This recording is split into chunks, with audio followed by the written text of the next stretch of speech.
Halo pemirsa GPR TV dari Sabang sampai Merauke, dari Miangas hingga Pulau Rote. Bertemu kembali dengan saya Bilki Sabila dalam program Kominfo Newsroom.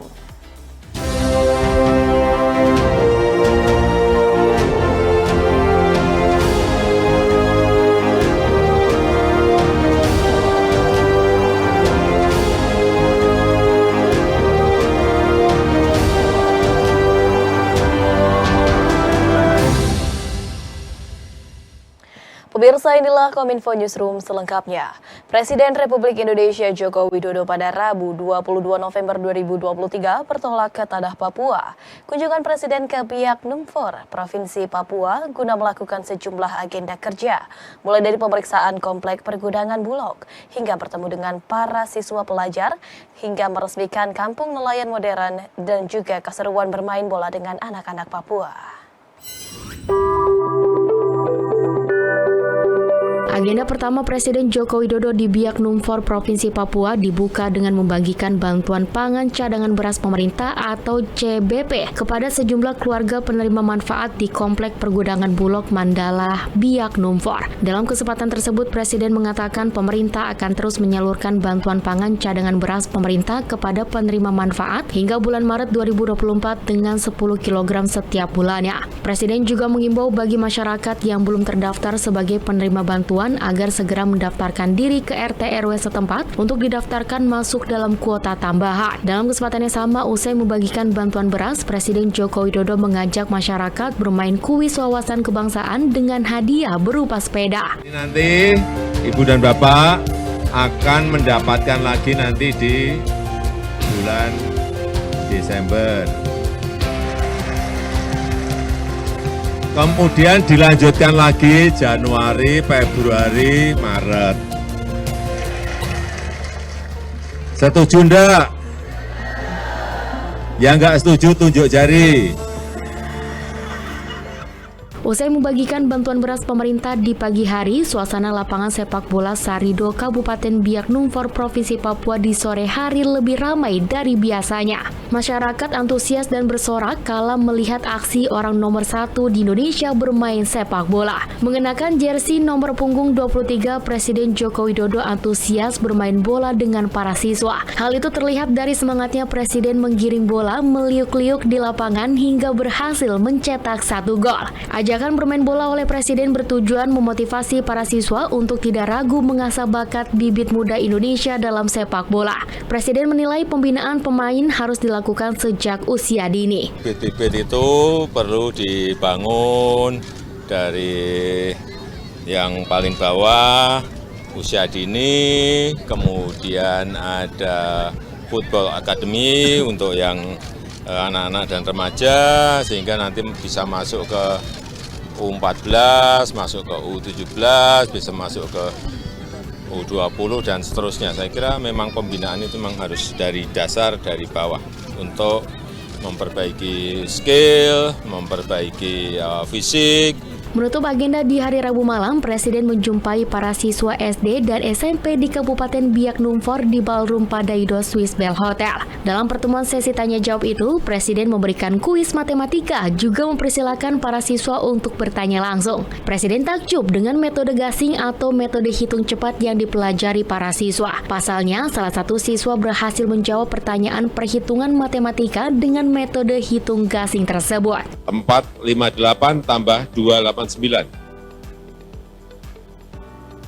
837. Saya beri sepeda. Momen unik lainnya terjadi saat Presiden mendapat pertanyaan sulit dari siswa SD terkait cara membangun Papua. Saya ingin bertanya, jika saya ingin membangun Papua, saya harus memulainya dari mana? Jika Jika Joshua pengen membangun Papua, dimulai dari mana? Pertanyaan kok sulit juga.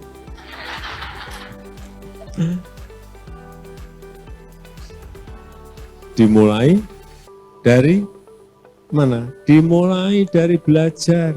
Kalau anak-anak belajar semuanya,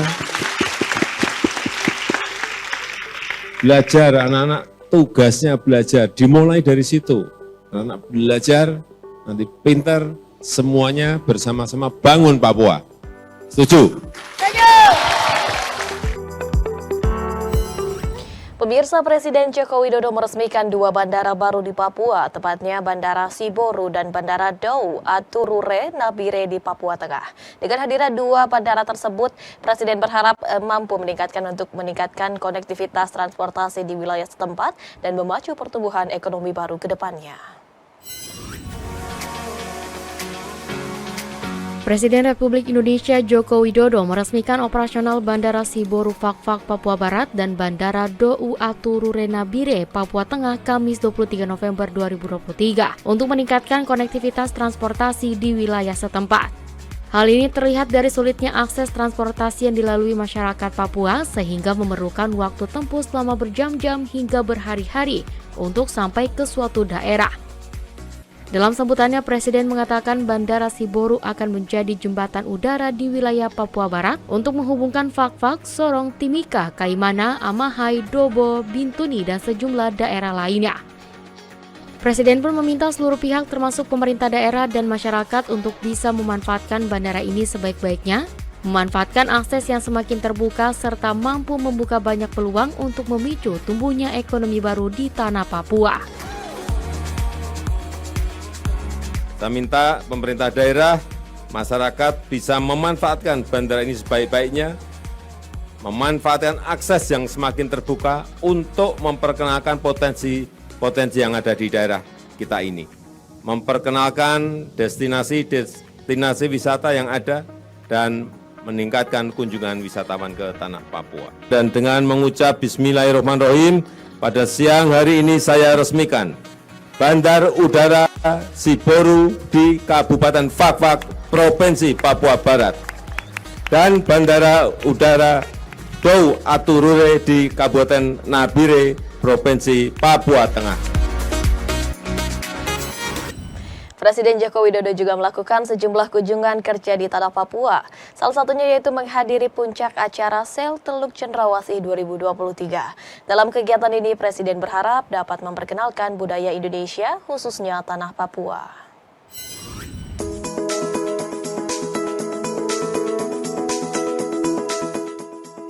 Pada kesempatan kunjungan kerja kali ini, Presiden Jokowi menghadiri acara puncak SEL Teluk Cendrawasih 2023 yang berlangsung pada Kamis 23 November 2023 di kawasan Pantai Semaung, Kabupaten Biak Numfor, Papua. SEL Teluk Cendrawasih 2023 merupakan salah satu acara yang masuk dalam kalender pariwisata nasional yang bertujuan untuk mengenalkan potensi bahari dan maritim di Papua sebagai sumber daya alam Indonesia di kawasan Pasifik. Acara ini mengadakan berbagai kegiatan kemaritiman, ekspor perikanan, pameran UMKM, pentas seni budaya, pasar kuliner, dan hiburan. Saya sangat gembira sekali, saya sangat senang sekali pada pagi hari ini bisa hadir di tempat yang sangat indah ini. Kita harus sadar bahwa 2/3 Indonesia ini adalah air. 2/3 Indonesia ini adalah samudra, laut yang isinya air. Oleh sebab itu, di puncak acara SEL Teluk Cendrawasih 2023 ini akan memperkenalkan potensi bahari, potensi maritim kita, potensi pariwisata kita, potensi sosial budaya, dan sebagai beranda Indonesia di kawasan Pasifik. Dalam kesempatan tersebut, Presiden Jokowi mengatakan Papua memiliki kekayaan alam yang berlimpah. Salah satunya yakni Teluk Cendrawasih yang merupakan kawasan dengan ekosistem laut paling kaya di Indonesia.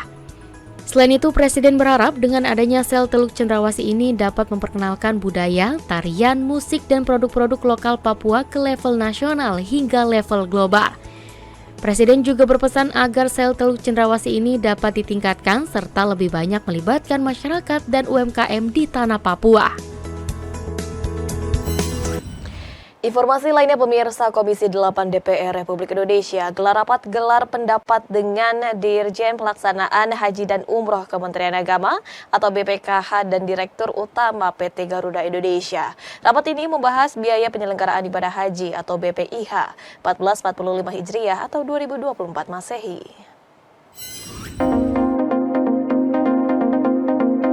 Kementerian Agama Republik Indonesia telah memutuskan untuk menurunkan usulan rata-rata biaya penyelenggaraan ibadah haji 2024 menjadi 94,3 juta rupiah per orang dari semula sekitar 105 juta rupiah. Dirjen Penyelenggaraan Haji dan Umroh Kementerian Agama Hilman Latif mengatakan penurunan biaya ibadah haji tersebut dilakukan usai pihaknya mendapat informasi lebih valid terkait tiket pesawat terbang untuk kepergian dan kepulangan para jemaah haji, yakni sebesar 33,4 juta rupiah per orang atau naik sekitar 2%. Selain itu, biaya hidup tidak ada perubahan termasuk visa. Sisa perubahan terdapat pada akomodasi jemaah selama di Mekah dan Madinah. Apabila ditotal secara keseluruhan terdapat kenaikan sekitar 4,3 juta rupiah dari BPIH 2023. Berdasarkan hasil kajian yang telah kami lakukan, biaya yang akan